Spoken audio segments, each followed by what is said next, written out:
Olá, cá estou eu de novo com um livro e tenho estado, vocês podem ver pelos últimos vídeos que não estou tanto na onda de autobiografias, biografias, memórias ou até romances. Ultimamente, o meu gosto, a minha preferência tem sido para livros de história, de filosofia, enfim, teorias políticas de alguma forma, economia, e vocês talvez vos perguntem porquê esta escolha. Primeiro porque em termos de literatura eu penso que é normal que as pessoas mudem de gosto. Não é muito normal ler sempre o mesmo estilo. Mas a razão principal é efetivamente o facto de eu apreender novos conhecimentos de uma maneira mais rápida. Ou seja, esta escolha tem a ver com um sentido prático e pragmático. Eu, quando leio, quero aprender, quero acrescentar conhecimento a mim própria. E estes livros proporcionam esses conhecimentos novos de uma maneira muito mais rápida e muito mais eficaz. E foi isso que aconteceu efetivamente com este livro, que é fenomenal e que eu recomendo vivamente que o leiam, e que está escrito de uma maneira fantástica, muito fácil de ler, muito explícita, muito agradável, e que vos vai fazer ver coisas que vocês nunca pensaram que era desta forma. Foi o que aconteceu comigo. E foi uma completa surpresa. O livro chama-se Freakonomics, o estranho mundo da economia, o lado escondido de todas as coisas, de uns norte-americanos, Stephen Levitt e Stephen Dubner. E o livro não é muito grande, não é muito vasto, não apreende muitos temas, mas aprende coisas muito engraçadas, e eu vou começar pelo índice, que é a melhor forma de vocês perceberem. E faz uma introdução e depois a primeira pergunta é: porque é que os professores e os lutadores de sumo têm em comum?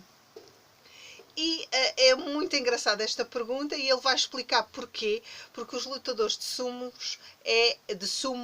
é algo muito ético e muito nacionalista, com um sentido de Estado quase, no Japão. E nós não estamos à espera que haja, enfim, enganos, que haja algo de menos honesto e, entre aspas, algumas fraudes nos resultados. Em relação às professoras, já temos uma certa dúvida que isso possa acontecer. E então este tema vem provar que os dois têm algo em comum. Que o final dos resultados não são tão sérios e tão honestos como isso. E ele explica porquê. É muito interessante. A segunda pergunta é: o que é que o Ku Klux Klan e um grupo de agentes imobiliários têm em comum? Esta história é deliciosa. Deliciosa. Eu adorei. Eu não sabia como esta organização horrível, racista e, no fundo, estúpida e ignorante, que tinha raízes quase infantis, foi destronada. E a forma como foi uma novidade para mim, eu achei extremamente interessante, e eu vou-vos resumir muito rápido. Já sabem a história, não é? A seguir à secessão, muitos brancos do Sul não aceitaram que os negros fossem iguais. E então, o que é que acontece? Eles segregaram e fizeram uma espécie de apartheid, em especial no Sul. E os negros eram vítimas de estupro, linchamento, espancamento. E isto começou de uma maneira muito infantil. Os indivíduos punham uma fronha na cabeça e que iam, enfim, fazer assustar alguém. Só que depois tomou uma coisa séria e realmente o que é facto é que eles atemorizavam a população negra, que, enfim, ficava com medo de fazer algo e mantinham aquele status quo. Há uma frase que ele diz aqui, já agora: terrorismo em geral, que no fundo isto era uma organização terrorista. A maioria das ameaças de violência não passa mais, geralmente, o estágio de ameaça. E é esse o propósito. Entretanto, há um indivíduo que morre com uma idade bastante avançada, Stephen Kennedy, que tinha tido uma ama que era negra, que tinha gostado bastante, que foi violada, espancada, enfim, tudo, só porque tinha reclamado do motorista do ônibus, do autocarro, não lhe ter dado o troco como devia. E isso revoltou, apesar de um elemento da família dele tinha sido o Ku Klux Klan. Então ele investigou tudo e tentou fazer de uma maneira legal que esta organização, enfim, caísse por si só. Mas não conseguiram, porque aquilo estava muito hermético e não se conseguiu fazer nada. E o que é que ele se lembra? Vou entrar nesta organização e saber como é que é as coisas por dentro. E assim foi. Ele soube tudo, todos aqueles meandros, rituais, palavras passe entre eles, não da internet, nessa altura não havia, mas as palavras, ele soube quais eram as palavras que eram feitas, os métodos. Os chefes já eram indivíduos que estavam a roubar, mal começam uma organização, ficam alguns do topo que se aproveitam da situação dos mais baixos. E ele, o que é que ele se lembrou? Para acabar de vez com esta organização e pô-la totalmente em descrédito. Muito simplesmente, passar os segredos dela na rádio. Ou seja, a informação que é um segredo e sobre o qual se baseia uma organização, a partir do momento em que ela é puxada cá para fora, lançada cá para fora, a organização perde completamente o crédito e a viabilidade. E foi assim que aconteceu e foi realmente um ato inteligentíssimo. Embora ainda exista racismo nos Estados Unidos e noutros países, esta organização já não tem o seu impacto. Ele depois retoma este tema da população negra acerca no final por causa dos nomes, porque é que os negros têm sempre uma menor enfim, êxito escolar e empresarial e tudo, e a justificação tem a ver com, muitas vezes, com os nomes que os pais dão aos filhos, que vai determiná-los e saber qual é, de que raça são e de que estado de renda eles têm. O grupos imobiliários, porque é que uma coisa tem a ver com a outra? Porque hoje as agências imobiliárias não têm os segredos das vendas, tudo está de cá para fora, na internet, e eles têm, a população tem acesso qual é que é a casa mais barata e a casa menos barata. Ou seja, a informação tem efetivamente um fenómeno, é um fenómeno e tem um papel extremamente positivo em relação à população que fica informada como é que as coisas são e o que é melhor para ela. Este também é muito interessante, porque é que os traficantes de droga ainda vivem em casa dos pais. Isto eu também não sabia, desta forma. Eu vou-vos deixar um link de uma palestra do Steven Levitt no TED Talk e que explica também isto que eu vou dizer.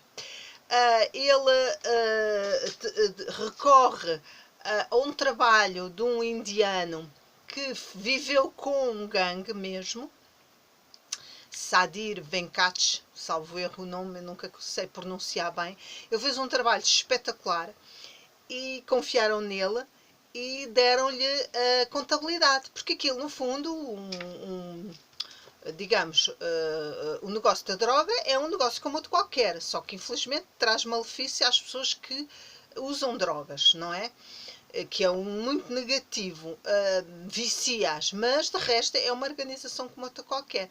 Tem conselho de administração, tem os diretores, tem os franchises, as concessões e tem os peões.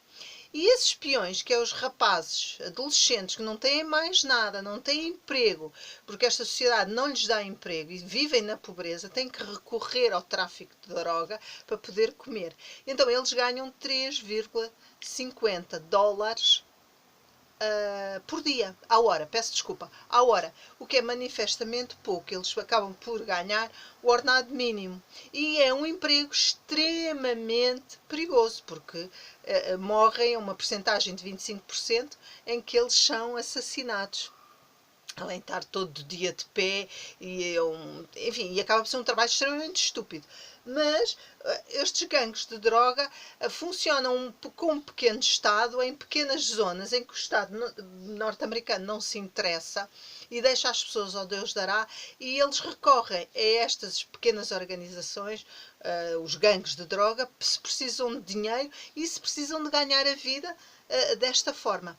Então, quem ganha é sempre os do topo, quais empresas, executivos, CEOs, e os de baixo, cá em baixo, não ganham absolutamente nada. Então porquê é que eles vão neste trabalho? Porque não têm alternativa. Muitas vezes são jovens extremamente inteligentes, com talento, mas não têm emprego, porque o Estado não lhes proporciona isso, e porque têm a esperança que cheguem ao topo. Só que infelizmente as coisas não acontecem assim e não têm chegado e vão morrendo estes peões, estes pequenos traficantes, o que nós chamamos o peixe miúdo e não o peixe graúdo que está nos sofás com dinheiro até fartar. E o que ele fala muito é da epidemia do crack. Ele explica muito bem o que é que aconteceu, o que fez e que mudou muito a sociedade urbana nos Estados Unidos e acho que também nos outros países, nomeadamente na América do Sul, penso que no Brasil, em que havia a cocaína que era consumida pelas pessoas da alta, mas que não podia ser fumada, portanto era cara e tinha que ser snifada. E eles acabaram por descobrir que, juntando bicarbonato de sódio, ao que parece, fazia-se uma droga capaz de ser fumada de uma maneira, e era muito mais barata. E a pedrada chegava ao cérebro, era rápido e durava 15, acho que era 15 segundos ou 15 minutos. Bem, seja como for, não interessa experimentar sequer. Mas pronto, e as pessoas, aquilo era altamente viciante e depois recorriam sempre a essa droga. E acabou por, a partir dos anos 80, foi uma epidemia de indivíduos viciados nesta droga altamente perigosa. Conjuntamente com o facto de a cocaína que vinha da Colômbia estava extremamente barata. Entretanto, havia vários indivíduos estudiosos que iam dizer que o crime ia saltar, ia aumentar. Mas não foi o que aconteceu. Não foi. O que aconteceu é que o crime, mais ou menos 91, 92, começa a descer em todo os Estados Unidos. E pronto, tem mais polícias, está mais capazes, enfim. Há várias razões, mas a razão principal que ele explicou, e é essa que ninguém se lembra, é que foi legalizado o aborto nos Estados Unidos. E o nome da situação, da rapariga que ocasiona toda esta situação, chama-se Norma Mercorver. Ela era alcoólica, toxicodependente, pobre e resolve pôr um processo para querer fazer o aborto. E acaba por ganhar. Bem, acaba por não fazer o aborto, porque demora tanta sentença que ela acaba por não o fazer. Mas o que é certo é que o aborto era pouco legalizado, só em alguns estados, ele acabou por ser legalizado em todos os Estados Unidos.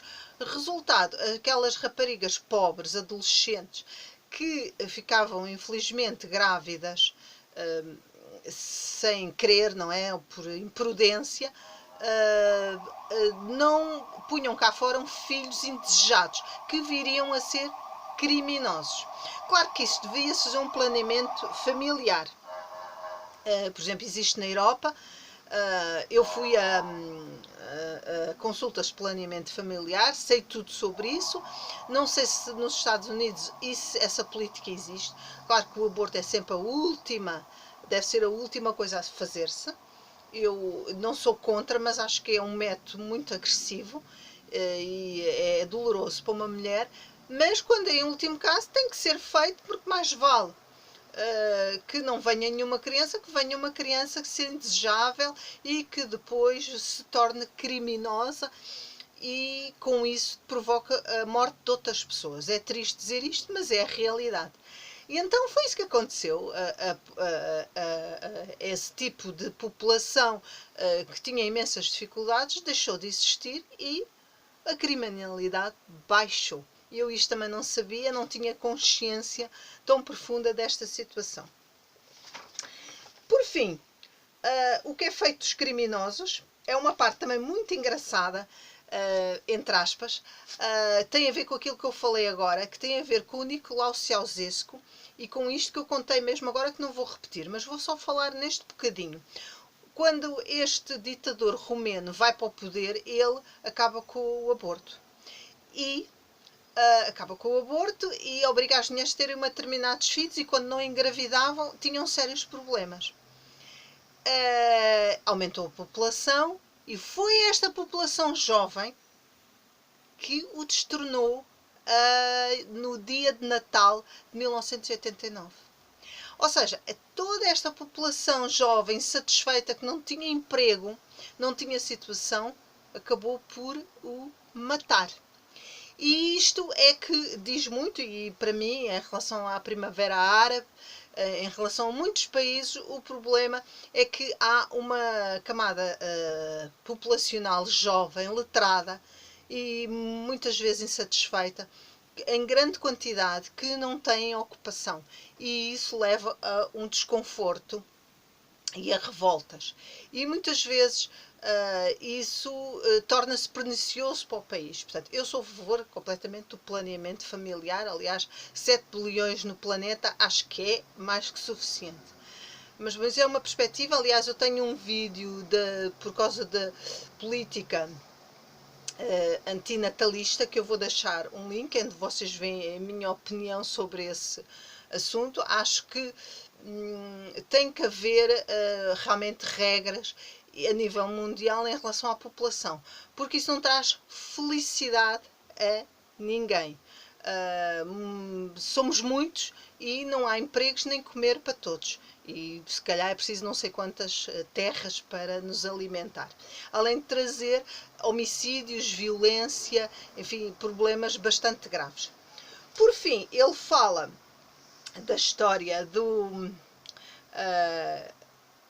dos nomes, que eu já falei há pouco, e também o que faz uns pais perfeitos, em que ele fala do problema das piscinas, da informação, enfim, de tudo o que é necessário para, enfim, no seu ver, e aquilo que está por trás, que não aparece tão à vista em relação à paternidade. Isto é um resumo assim um pouco largo, mas não deixem de ler e ver as palestras dele. É um livro muito bom, muito fácil de ler, para quem até não é versado em economia, como eu não tenho esses estudos. Tive economia no liceu, mas depois não me formei. Mas para qualquer pessoa consegue lê-lo e fica com uma perspectiva completamente diferente e uma visão muito mais aberta depois de ler este livro. Recomendo Freak Comics, de Stephen Levitt. E por agora é só. Até ao próximo livro, ou quem sabe a próxima opinião. Beijinhos, vou fechar.